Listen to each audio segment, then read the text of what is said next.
अस्सलाम वालेकुम, कैसे हैं आप सब। आई होप कि आप सब ठीक होंगे। मुझे बहुत से डीएम्स आ रहे थे हाई कोर्ट लाइसेंस के इंटरव्यू से रिलेटेड, तो मैंने सोचा इस पे एक वीडियो बना देती हूँ ताकि जितने भी फॉलोअर्स हैं जिनके इंटरव्यू होने वाले हैं तो उनको थोड़ी हेल्प मिल जाए। तो स्टार्ट करते हैं।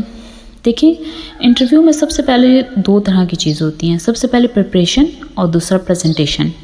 आपने ख़ुद को प्रिपेयर घर में कैसे करना है और दूसरा आपने वहाँ पर ख़ुद को प्रेजेंट कैसे करना है। ठीक है, तो प्रिपरेशन में तीन बातें हैं यहाँ पर हमारे हाई कोर्ट लाइसेंस के लिए। सबसे पहले आपने सिलेबस को कवर करना है, ठीक है।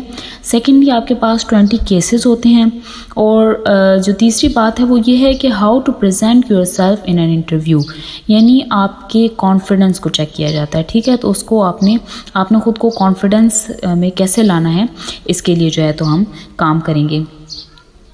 तो सबसे पहले हम आ जाते हैं सिलेबस पर। तो प्रिपरेशन में जो पहली चीज़ है कि सिलेबस को कवर करना आपका बहुत ज़रूरी है।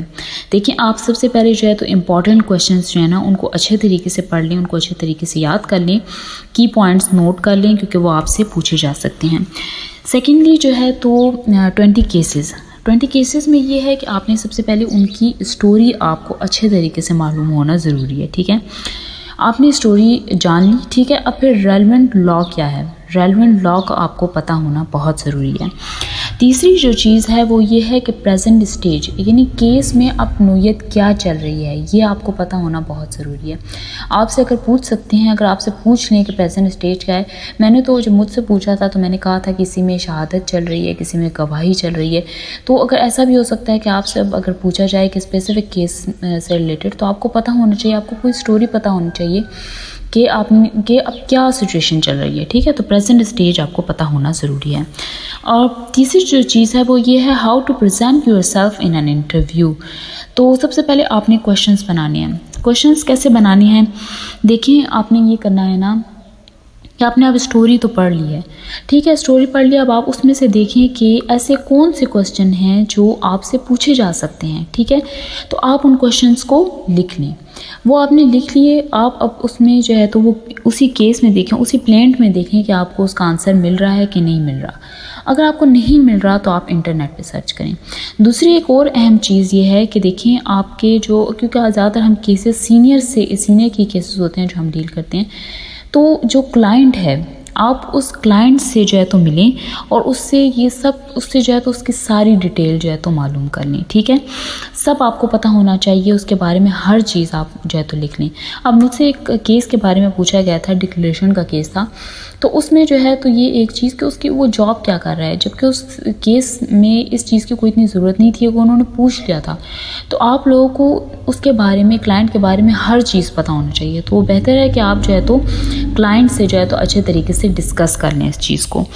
ठीक है, तो एक ये हो गया। दूसरा ये है कि आपको मिरर टॉक करनी है। मिरर टॉक कैसे करनी है, यही जो आपने क्वेश्चंस बनाए हैं आप मिरर के सामने आप खूब बोल्डली इसको जो है तो जवाब देते हैं और कि आपसे इंटरव्यू लिया जा रहा है और आप उसका जवाब दे रहे हैं, इस तरीके से आप कर लें। तीसरा यह है कि विजुलाइज करना है। रात को सोने से पहले इंटरव्यू जिस डेट पर है उससे जितना भी एक हफ़्ता है, जितना भी आपके पास टाइम है, ज़्यादातर एक हफ़्ता ही होता है, तो आपने रोज़ ये रूटीन बना लेनी है कि रात को सोने से पहले आपने जो है तो एक 15 मिनट जो है तो आपने अच्छे तरीके से सोचना है कि आप इसी तरह, जैसे आपको बता दिया जाता है कि कौन आपका इंटरव्यू लेगा। जैसे हमारे जस्टिस रूहुल अमीन साहब थे, तो हमें पता था, तो उनको जो है तो आप यही सोचें कि वो आपके सामने बैठे हुए हैं और आपसे वही क्वेश्चंस पूछ रहे हैं जो आपने बनाए हैं। ठीक है, तो इसमें ये होता है ना कि आपने, और आप उनको बहुत ही कॉन्फिडेंस से, बहुत ही बोल्डली आप उनको रिप्लाई कर रहे हैं। इसमें ये होता है कि जब आप विजुअलाइजेशन के वैसे भी बहुत से फ़ायदे हैं, मैं इसमें अपने जो यूट्यूब का अकाउंट है उसमें मैं शेयर करती भी रहती हूँ मैनिफेस्टेशन से रिलेटेड। तो लॉ ऑफ अट्रैक्शन में भी आप देख लें तो विजुअलाइजेशन का बहुत फ़ायदा होता है। जब आप सोच रहे होते हैं ना, वही होने भी लग जाता है। तो आपने एक चीज़ जब पहले से सोची हुई होगी तो आपको उसका बहुत ज़्यादा फ़ायदा हो जाएगा। ठीक है, दूसरा ये है कि आपको पता होगा कि आप अब किस तरह से सिचुएशन को डील कर सकते हैं। तो ये हो गया। तो प्रिपरेशन में तो ये 3 चीज़ें हैं जो आपको घर में जो है तो अपने आप को कैसे प्रिपेयर करना है, ये हो गया। दूसरा ये है कि इंटरव्यू में आपको प्रेजेंटेशन, कि आपने आपको प्रेजेंट वहाँ पे कैसे करना है। अच्छा, वहाँ मुझसे एक गड़बड़ हो गई थी कि मैं जो है तो बीच में कुछ एक्स्ट्रा जो है तो डिटेल बताने लगी थी, तो उसमें ये होता है कि फिर वो इंसान ओवर कॉन्फिडेंट फील होता है। तो ये आपने नहीं करना, आपने टू द पॉइंट जवाब देना है, ठीक है, डिटेल्स में मत जाएं, सही है।